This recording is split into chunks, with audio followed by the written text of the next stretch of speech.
ক্ষেত্রে যে কোনো একটা ডেটা সেট আপনারা যখন ওপেন করেন তখন তো এই যখন ভেরিয়েবল উইন্ডোতে আমরা আসলে ভেরিয়েবলস গুলো দেখতে পাই। সে সে ফর এক্সাম্পল আমরা ভেরিয়েবলের নেম দেখতে পাই, আমরা ভেরিয়েবলের লেভেল গুলো দেখতে পাই। তো অ্যাট এ গ্লেন্স যদি আপনারা পুরো ভেরিয়েবলটাকে এই কমান্ড উইন্ডোতে দেখতে চান, তাহলে যে কমান্ডটা আমরা ব্যবহার করতে পারি সেটা হচ্ছে ডেসক্রাইব। আপনারা চাইলে, আমি কয়েকটা ভার্সন অপশন দেখাই দিচ্ছি, আপনারা চাইলে ডেসক্রাইব এইটা লিখতে পারেন, আপনারা চাইলে শুধু ডিইএস এটা লিখতে পারেন, আপনারা চাইলে শুধু ডি এটাও লিখতে পারেন। তার মানে তিনটা অপশন আপনার হাতে আছে। কেউ ডেসক্রাইব লিখতে পারে, কেউ ডেস লিখতে পারে, কেউ ডি লিখতে পারে। তো আমি চাচ্ছি আমার ফুল ডেটা সেটের যে ভেরিয়েবল গুলো আছে সেটা আমি অ্যাট এ গ্ল্যান্স আমার কমান্ড উইন্ডোতে দেখবো। তার জন্য আমি যদি শুধু ডি লিখে এন্টার দেই, দেখেন তো সবার সামনে আসছে কিনা। উম, আসছে। আচ্ছা। ওকে, তাহলে অ্যাট এ গ্ল্যান্স আমি এখান থেকে আমার ভেরিয়েবলের নেমটা দেখতে পাচ্ছি, আমার কোন কোন ভেরিয়েবলের লেবেল করা আছে সেটা আমি দেখতে পাচ্ছি, এবং সেই ভেরিয়েবলের লেবেলগুলো কি দেয়া আছে সেটা আমরা দেখতে পাচ্ছি। তো এখানে একটা কোশ্চেন থাকতে পারে, এখানে ভ্যালু লেভেল দেয়া আছে আর এখানে ভেরিয়েবল লেভেল দেয়া আছে, দুইটার মধ্যে কিন্তু পার্থক্য আছে। স্যার এইখানে হ্যাঁ, আমাকে কেউ একটু বলতে পারবেন এই ভ্যালু লেভেলটা কি জিনিস? এটা আমরা আগের দিনের ক্লাসে শিখেছিলাম।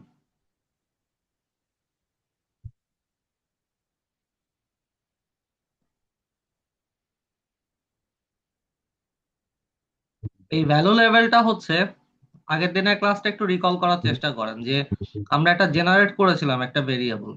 সেক্ষেত্রে আমরা এজ এর একটা ক্যাটাগরি তৈরি করেছিলাম। সে সে 38-এর নিচে হলে একটা এজ ছিল, 38-এর উপরে হলে একটা এজ ছিল। তো ওখান থেকে আমরা একটা 01 নামে একটা ভ্যালু পেয়েছিলাম। তো যে নতুন ভেরিয়েবলটা জেনারেট করেছিলাম তার ভ্যালু আসছিল 0 আর 1। তো আমরা পরবর্তীতে কি করেছিলাম, 0 এবং 1-এর জন্য একটা ভ্যালু লেভেল ডিফাইন করে আসছিলাম না ছোট হাতের এজি দিয়ে? একটু মনে আছে? জি স্যার, মনে আছে স্যার। তাই এজি দিয়ে আমরা লিখে আসছিলাম না যে 1 ফর সামথিং এবং 0 ফর সামথিং? তো এখানে আসলে এই ভ্যালু লেভেলটা সেটা ইন্ডিকেট করতেছে। যেমন দেখেন এই যে রেসের সামনে ভ্যালু লেভেল দেওয়া আছে রেস এলবিএল। এই ডেটা সেটে এখন তো সবাই পরিচিত হয়ে গেছেন। রেস কোন টাইপ অফ ভেরিয়েবল একটু বলেন তো, কন্টিনিউয়াস না ক্যাটাগরিক্যাল? Categorical sir. ক্যাটাগরিক্যাল। এর একটা তিনটা ক্যাটাগরি আছে না, আমরা তো জানি এখন। তো এই তিনটা ক্যাটাগরি বেসিকলি আসলে আমি যদি ট্যাব দেই, ট্যাব দিয়ে যদি আমি রেস ভেরিয়েবলটাকে নেই, তাহলে এই যে দেখেন তিনটা ক্যাটাগরি শো করতেছে, হোয়াইট আছে, ব্ল্যাক আছে, এবং আদার্স আছে। তো আপনাদের কাছে কি মনে হয় এক্সেলে যখন এই ডেটাটা এন্ট্রি করা হয়েছিল তখন কি সেখানে হোয়াইট, ব্ল্যাক আর আদার্স এই তিনটা নাম ছিল? না স্যার। কি ছিল এখানে? 1 2 3 বা সামথিং এরকম কিছু একটা জি ছিল, জি। তাই না? জি। কারণ আমরা বলেছিলাম এক্সেল শিটে যখন আমরা এন্ট্রি করি তখন আমরা কেউ এরকম অ্যালফাবেটিক অর্ডার লেখা লিখি না।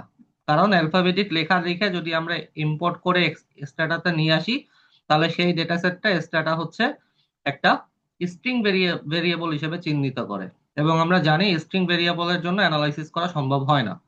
তাহলে আমরা প্রথম ক্লাসে শিখেছিলাম স্ট্রিং ভেরিয়েবলকে আমরা এনকোড করে ডি স্ট্রিং করেছিলাম।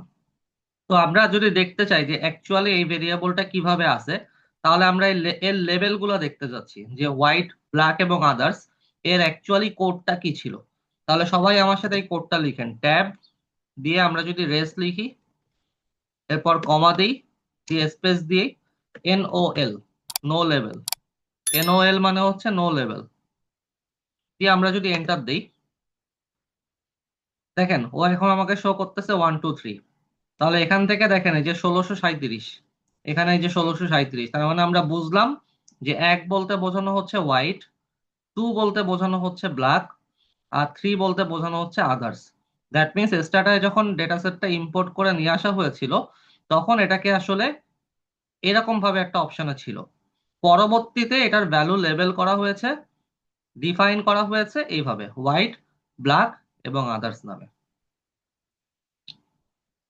সবাইকে এটা বুঝতে পারছি? কারো কি কোনো কোশ্চেন আছে?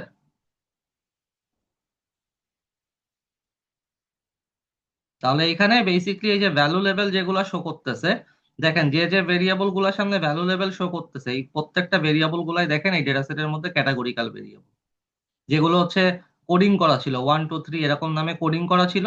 সেই 1 বলতে কি বোঝায়, 2 বলতে কি বোঝায়, সেগুলাই ভ্যালু লেভেল দিয়ে কোড করা আছে। ওকে, তাহলে আমরা প্রথম আজকে যেটা শিখলাম যে একটা ফুল ডেটা সেটকে আপনাদের সামারি আকারে এখানে যদি শো করতে হয়, তাহলে আমরা ডি বা ডেসক্রাইব কমান্ড ইউজ করে এখানে আমরা সেটাকে শো করতে পারি।